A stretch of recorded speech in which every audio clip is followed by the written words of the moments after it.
Bonjour à chacun et à chacune et bienvenue dans notre 7e vidéo de notre série sur la marque de la bête et le sceau de Dieu de la chaîne LU Résister ou site internet elu-résister.fr. Aujourd'hui, on va parler du nombre de son nom, ce fameux 666 dont vous avez déjà certainement entendu parler. Et une fois n'est pas coutume, voilà ce que je vais vous indiquer, c'est que à mon avis, le 666 et le nombre de la bête, c'est quelque chose avec lequel il y a un problème. Il ne faut pas nécessairement penser la chose de cette manière-là, et on va le voir tout de suite. Alors, l'explication que je vais vous donner, elle n'est à l'origine pas de moi, mais elle est d'un théologien suisse qui a vécu la fin du 19e siècle, qui s'appelait Frédéric Godet, qui a participé notamment à la rédaction de la Bible annotée, qui est une traduction de la Bible, une bonne traduction de la Bible, avec un commentaire biblique quasiment verset par verset. Et donc, Frédéric Godet a également écrit quelques ouvrages de théologie, de réflexion et de commentaires sur de nombreuses parties de l'Ancien et du Nouveau Testament. Et notamment, il a fait une étude sur l'Apocalypse qui est intéressante. Et c'est de là que je tire ce que je vous propose dans cette vidéo, essentiellement. J'ai un petit peu étoffé, j'ai un petit peu remanié un petit peu ça, mais voilà, c'est une explication. Pourquoi je vous donne cette explication? Et cette explication, elle tient de l'interprétation, hein, il n'y a aucun problème avec ça. Là, on est vraiment dans l'interprétation.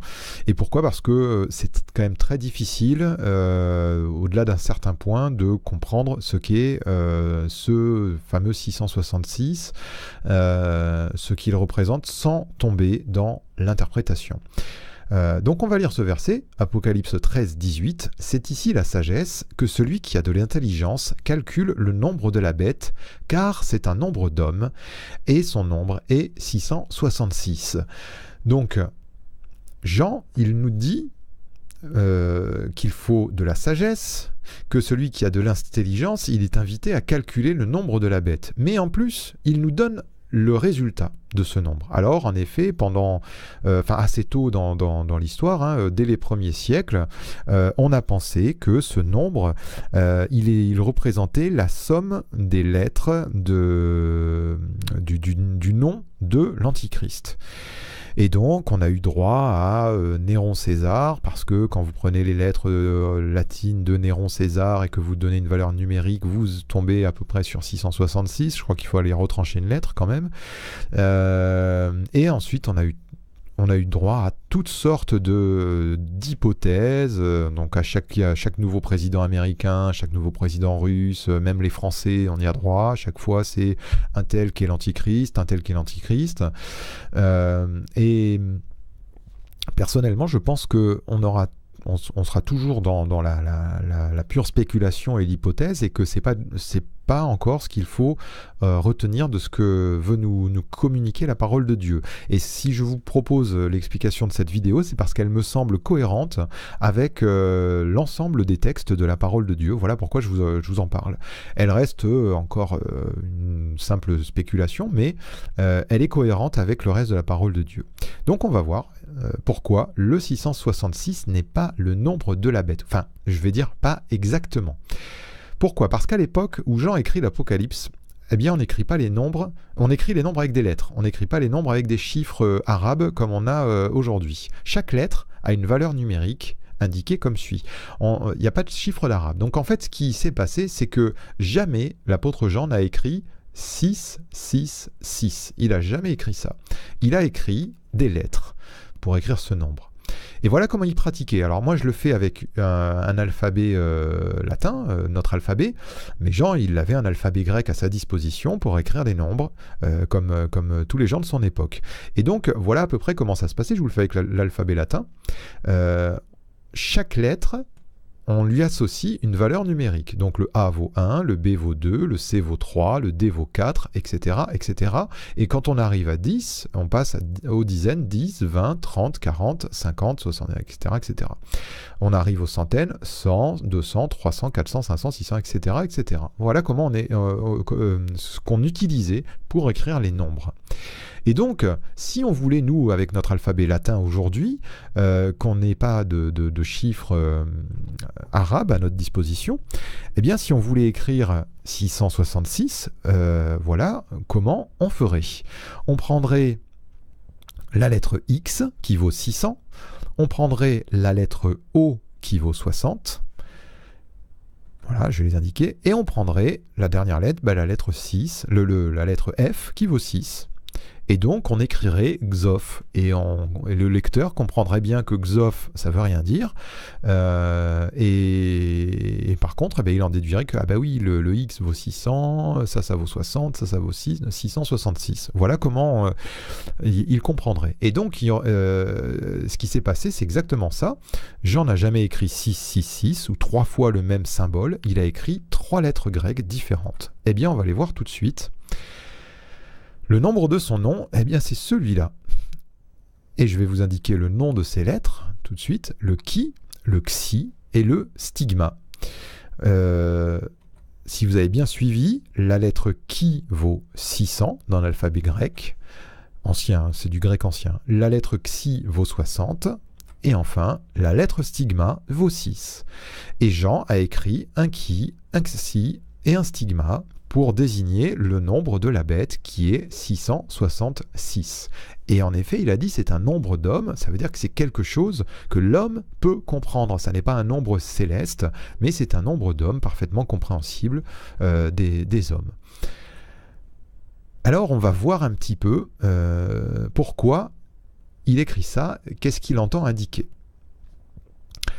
Alors vous connaissez certainement ce signe, qu'on appelle l'ictus, ou en grec, voilà comment on le représente avec des lettres grecques. Alors si je ne m'abuse, ça doit être iota, chi, θ, epsilon et sigma. Voilà, de mémoire, j'avais mémorisé ça.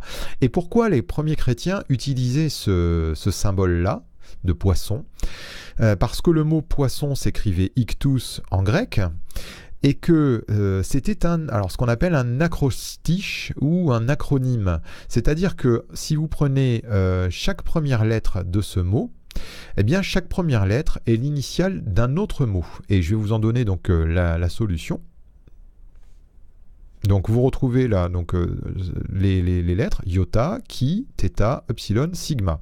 Chaque lettre, elle correspond à le I, elle va correspondre au mot Jesus, le chi va correspondre au mot Christos, le θ à Théou, le epsilon à Ios et le sigma à Soter. Et donc tout ça nous donne les lettres, les mots Jésus-Christ, de Dieu Fils, Sauveur. Et vous avez bien compris qu'en fait, les premiers chrétiens utilisent ce mot ictus pour dire, pour désigner cette phrase, Jésus-Christ, le Fils de Dieu, est notre Sauveur, en quelque sorte. Voilà. Et donc c'est leur signe de reconnaissance. Je suis un ictus. J'ai reconnu que mon Sauveur, c'est Jésus-Christ, le Fils de Dieu. C'était une manière de codifier, de se désigner comme chrétien. On va le dire comme ça. Donc en fait, pourquoi je vous parle de ça? Parce que ça nous indique que c'était quand même très répandu à cette époque-là, le fait qu'on écrivait comme ça parfois de manière un petit peu codifiée. C'est pour ça qu'il y a quelque chose dans cette phrase de Jean d'un peu mystérieux de prime abord. Et pourquoi il écrit ces 3 lettres, chi, xi et stigma, pourquoi il les écrit? Eh bien, en voici une explication. Je vais vous parler du chi et du stigma. Et si vous regardez bien ce mot ici, Christos, eh bien vous allez voir que la première lettre c'est un chi et la dernière lettre c'est un stigma.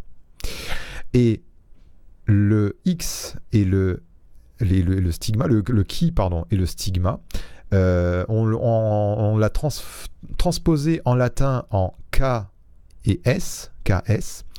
Et vous allez voir sur beaucoup d'anciennes représentations bibliques, de choses bibliques, vous trouvez ça beaucoup dans l'imagerie catholique, eh bien vous allez voir souvent KS un petit peu partout, et c'était une manière d'écrire le mot Christ. C'est une abréviation pour écrire le mot Christ. Et c'est ce qu'est en train de faire ici Jean. Et donc Christ, il est avant tout symbolisé par la lettre qui. Et puis il y a le stigma. Le stigma, ben, vous entendez bien, stigmate. Et stigmate, ça désigne une marque ou une cicatrice que laisse une plaie, une blessure. Et donc il y a une manière pour Jean d'écrire, en tout cas pour les premiers chrétiens même, d'écrire en écrivant qui et stigma, eh bien on décrit le Christ souffrant.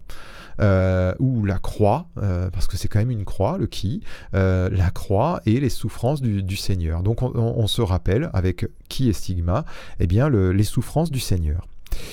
Mais on a une troisième lettre au milieu qui s'est intercalée entre ces deux lettres. Le xi. Et que désigne le xi? Eh bien, alors je vais faire une mini-animation pour que vous compreniez un petit peu de quoi il s'agit. Regardez bien. Vous voyez, ça serpente. Cette lettre, elle se prononce xi, se prononce comme le son d'un serpent, x. Un serpent à sonnette, il fait x. X, x, x. Elle a la forme d'un serpent qui s'élève. Et là, j'ai pas trafiqué. Hein, elle s'écrit vraiment plus haute que les deux autres, ce xi. Et on voit en fait l'image d'un serpent qui vient au milieu, en lieu et place de qui est stigma, c'est-à-dire de Christ. Des lettres qui représentent Christ. Donc, je vous le dis, c'est une interprétation que je vous livre là, mais je vais vous expliquer pourquoi elle me semble cohérente. Jean veut avertir ses lecteurs que cette bête vient sous l'apparence du Christ, qui stigma, mais qu'il ne faut pas s'y tromper, car elle est animée de la mentalité du serpent, xi. C'est un nombre d'hommes, elle est terrestre, elle restera terrestre. Et voici quelques versets qui nous le confirment. Matthieu 24, 23 à 25 nous dit, c'est Jésus qui parle, « Si quelqu'un vous dit alors, le Christ est ici, ou il est là, ne le croyez pas, car il s'élèvera de faux Christ et de faux prophètes, ils feront de grands prodiges et de miracles, au point de séduire, s'il était possible, même les élus. Voici, je vous l'ai annoncé d'avance. » 2 Thessaloniciens 2.3, que personne ne vous séduise d'aucune manière, car il faut que l'apostasie soit arrivée auparavant, et qu'on ait vu paraître auparavant, avant le retour du Seigneur, et qu'on ait vu paraître l'homme du péché, le fils de la perdition, l'adversaire qui s'élève au-dessus de tout ce qu'on appelle Dieu ou de ce qu'on adore, jusqu'à s'asseoir dans le temple de Dieu, se proclamant lui-même Dieu.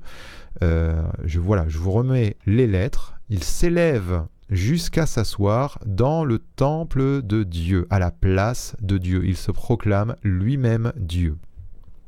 Et regardez, Apocalypse 13.3 nous dit « Et je vis l'une de ses têtes comme blessée à mort, mais sa blessure mortelle fut guérie, et toute la terre était dans l'admiration derrière la bête. » Elle est blessée à mort, comme par une croix avec des stigmates, mais elle se relève comme le Seigneur Jésus. Et Apocalypse 13.14, je vous le rappelle ce qu'on avait déjà lu, et elle séduisait les habitants de la terre par les prodiges qui lui étaient donnés d'opérer en présence de la bête, disant aux habitants de la terre de faire une image à la bête qui avait la blessure de l'épée et qui vivait. Voilà encore une redite pour nous indiquer que cette bête, elle avait reçu une blessure mortelle, mais qu'elle vivait. Donc elle était là comme un ressuscité. Donc encore une fois, c'est pour ça que je trouve que cette explication du qui, xi et stigma est très juste. On voit que l'ennemi de Dieu, celui qui veut séduire les habitants de la terre, et le Seigneur nous avertit bien au point de séduire, que personne ne vous séduise. Là encore, j'ai fait une autre vidéo il y a quelque temps là-dessus, qui s'appelle Antichrist contre Jésus-Christ, où je détaille un peu plus ça. Mais il y a cette volonté que les enfants de Dieu même soient séduits, que l'Antichrist se présente comme un Christ. Voilà, bah écoutez, on va s'arrêter là pour cette vidéo et je vous dis à très bientôt pour la dernière vidéo de notre série. Soyez bénis!